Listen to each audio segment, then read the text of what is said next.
নমস্কার বন্ধুরা, আমার এসকে কুকিং গার্ল চ্যানেলে আপনাদের সকলকে স্বাগত জানিয়ে আজ আরও একটি নতুন রকমের রেসিপি নিয়ে আপনাদের সামনে হাজির হলাম।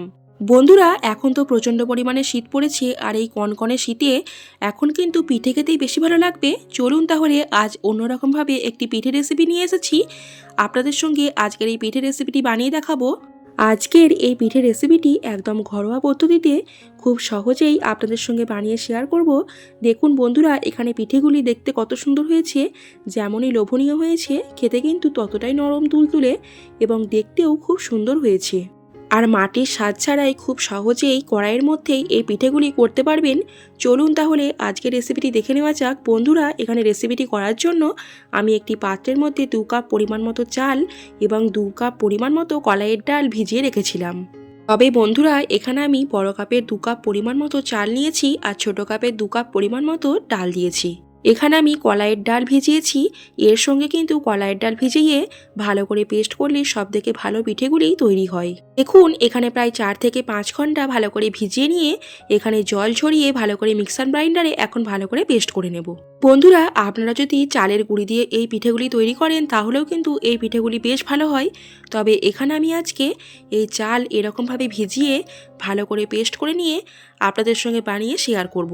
দেখুন, এখানে আমি পরিমাণ মতো এখন এই মিক্সার গ্রাইন্ডারে যতটা পরিমাণ মতো ধরবে ততটা পরিমাণ মতো চাল এবং ডাল দিয়ে এখন ভালো করে পেস্ট করে নিচ্ছি। এখন খুব ভালো করে পেস্ট করে নিয়েছি। একদম পেস্টটা মিহিভাবে করতে হবে। দেখুন বন্ধুরা, এখানে পেস্টটা কিন্তু একদম মিহিভাবে করে নিয়েছি। এরপর আমি বাকি চালগুলিও ভালো করে পেস্ট করে নিয়েছি।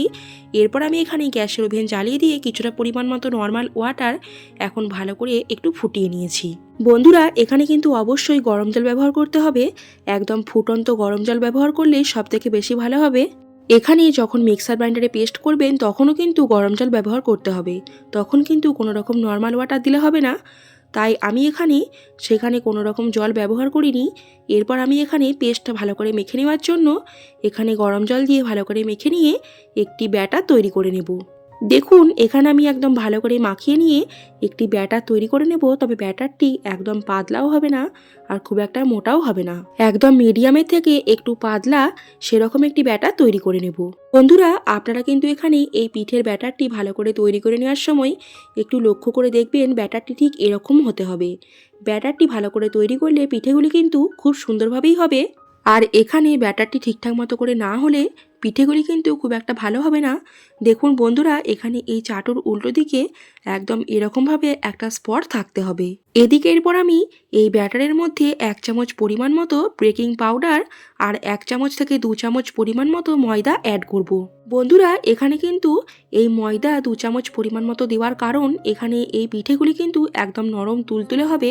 তার জন্য এখানে 2 চামচ পরিমাণ মতো ময়দা অ্যাড করলাম। আর বেকিং পাউডার 1 চামচ পরিমাণ মতো দেওয়ার কারণ এখানে পিঠেগুলি কিন্তু খুব সুন্দর জালিদার হবে। তার জন্য এখানে 1 চামচ পরিমাণ মতো বেকিং পাউডার অ্যাড করলাম।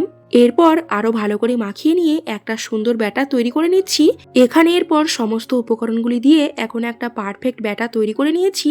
এরপর পিঠেগুলি খুব সুন্দর করে তৈরি করে নেব। দেখুন বন্ধুরা, এখানে ব্যাটারটি দেখলেই বুঝতে পারবেন ব্যাটারটি কত সুন্দর হয়েছে। একদম খুব একটা মোটাও নয় আর খুব একটা পাতলাও নয়। এরপর এদিকে আমি গ্যাসের ওভেন জ্বালিয়ে দিয়ে কড়াই বসিয়ে দিয়েছি। একটি পাত্রের মধ্যে আমি সর্ষের তেল নিয়েছি। এখানে এই কড়াইয়ের মধ্যে কিছুটা পরিমাণ মতো তেল ব্রাশ করে নেব।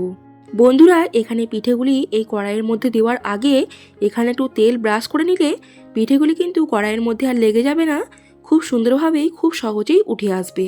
দেখুন, এখানে আমি কিছুটা পরিমাণ মতো তেল ব্রাশ করে দিলাম। এরপর এখানে ওপর থেকে খুব সুন্দর করে পিঠেগুলি দিয়ে দিচ্ছি। পিঠেগুলি দেওয়ার পরেই সুন্দর করে ঢাকা দিয়ে রাখবো। দেখুন বন্ধুরা, এখানে কিন্তু পিঠেগুলি দেওয়ার পর খুব একটা বেশি সময় ঢাকা দেওয়ার দরকার নেই। এখানে 2 থেকে 3 মিনিট ঢাকা দিলে কিন্তু পিঠেগুলি অনায়াসেই খুব সুন্দরভাবে তৈরি হয়ে যাবে। দেখুন, এখানে পিঠেগুলি খুব সুন্দরভাবে তৈরি করে নিচ্ছি। এখানে পিঠেগুলি কিন্তু খুব সুন্দর জালিদারভাবে তৈরি হচ্ছে, যেমনই জালিদার আর খুব সুন্দর নরম তুলতুলেও হচ্ছে। এখানে এই কড়াইয়ের মধ্যে সামান্য পরিমাণ মতো তেল ব্রাশ করে নিচ্ছি। তারপর এখানে আমি একটি চাটুতে পরিমাপ করে নিয়ে 1 চাটু পরিমাণ মতো ব্যাটার দিচ্ছি। তারপর এই পিঠেগুলি কিন্তু খুব সুন্দরভাবে তৈরি হচ্ছে। এখানে খুব জোর 2 মিনিট মতো ঢাকা দিয়ে রাখলেই পিঠেগুলি একদম নরম তুলতুলে আর খুব সুন্দর জালিদার তৈরি হচ্ছে। দেখুন বন্ধুরা, আমি এখন পরপর এই সমস্ত ব্যাটারটি সুন্দর করে পিঠে তৈরি করে নিচ্ছি। এখানে পিঠেগুলি তৈরি করতে কিন্তু বেশি সময় লাগছে না, এখানে খুব সহজেই পিঠেগুলি তৈরি হয়ে যাচ্ছে। বন্ধুরা, আমরা অনেকে এই পিঠে মাটির স্বাদ ছাড়া একদমই তৈরি করতে পারি না। এই চিতই পিঠে কিন্তু সকলেই খেতে পছন্দ করি। অনেক জায়গায় মাটির সাজ পাওয়া যায়, আবার অনেক জায়গায় মাটির সাজ পাওয়া যায় না। তার জন্য আমরা মনে করি এই পিঠেগুলি হয়তো বাড়িতে বানানো যাবে না, কিন্তু এই পিঠেগুলি এরকমভাবে কড়াইয়ে কিন্তু খুব সুন্দরভাবে তৈরি করা যাবে। দেখুন বন্ধুরা, আমি কিন্তু এখানে খুব সহজেই এই রান্নার কড়াইয়ের মধ্যেই এই পিঠেগুলি অনায়াসেই তৈরি করছি। তবে এই কড়াইয়ের মধ্যে একটু কালো দাগ পড়ছে, এই দাগটা কিন্তু খুব একটা বেশি চাপভাবে পড়বে না, এই দাগটা একটু হালকাভাবে পড়ছে, হালকা করে মেজে দিলেই এই দাগটি উঠে যাবে।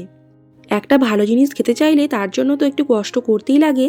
দেখুন বন্ধুরা, এখানে কিন্তু এই পিঠেগুলি খুব সুন্দরভাবে তৈরি হচ্ছে। পিঠেগুলির মধ্যে কত সুন্দর জালিদার হয়েছে দেখুন, আর কত সুন্দরভাবে পিঠেগুলি উঠে যাচ্ছে। পিঠেগুলি কড়াইয়ের মধ্যে কিন্তু একটুও লাগছে না, আর পিঠেগুলি এত সুন্দর জালিদার হয়েছে, পিঠেগুলি আপনা আপনিই ফেটে যাচ্ছে।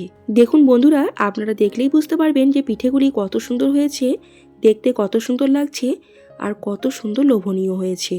তাহলে বন্ধুরা, আপনারা অবশ্যই বুঝতে পারলেন মাটির চুলা বা মাটির ছাদ ছাড়াই কিভাবে খুব সহজেই গ্যাসের ওভেনে এরকম অ্যালুমিনিয়ামের কড়াইয়ের মধ্যেই এরকম চিতই পিঠা বানানো যায়, আর পিঠাগুলি যদি হয় এরকম নরম তুলতুলে আর জালিদার। দেখুন বন্ধুরা, আপনারা বিশ্বাসই করতে পারবেন না যে এরকমভাবে অ্যালুমিনিয়ামের কড়াইয়ে এরকম জালিদার পিঠা তৈরি করেছি। আপনারা না দেখলে বিশ্বাস করবেন না যে প্রত্যেকটা পিঠের মধ্যে কি সুন্দরভাবেই এরকম জালিদার ভাব এসেছে, আর প্রত্যেকটা পিঠেই কিন্তু খুব সুন্দরভাবে ফুলেছে। দেখুন বন্ধুরা, পিঠেগুলি কিন্তু খুব সুন্দর নরম তুলতুলে হয়েছিল, আর পিঠেগুলি দেখতেও কিন্তু বেশ লোভনীয় লাগছে।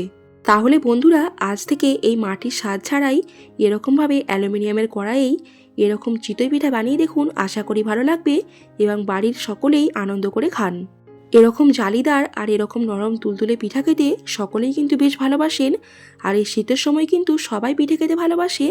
দেখুন বন্ধুরা, পিঠেগুলি এত সুন্দর নরম তুলতুলে হয়েছে যে আপনারা বুঝতেই পারছেন খুব সুন্দর জালিদারও হয়েছে। অনেকেই আছেন এরকম পিঠা খেতে পছন্দ করে, কিন্তু ঠিক মতো করে জানে না বলে করতে পারে না। দেখুন, আজকে খুব সুন্দরভাবে আপনাদের সঙ্গে শেয়ার করলাম, আপনারা অবশ্যই একবার বানিয়ে দেখবেন, ভালো লাগবে।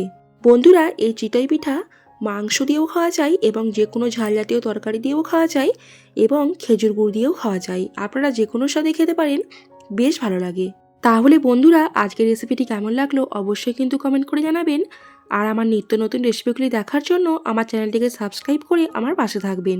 বন্ধুরা, আপনারা সকলে ভালো থাকবেন, সুস্থ থাকবেন, আবার দেখা হচ্ছে পরের দিন নতুন কোনো একটা রেসিপি নিয়ে।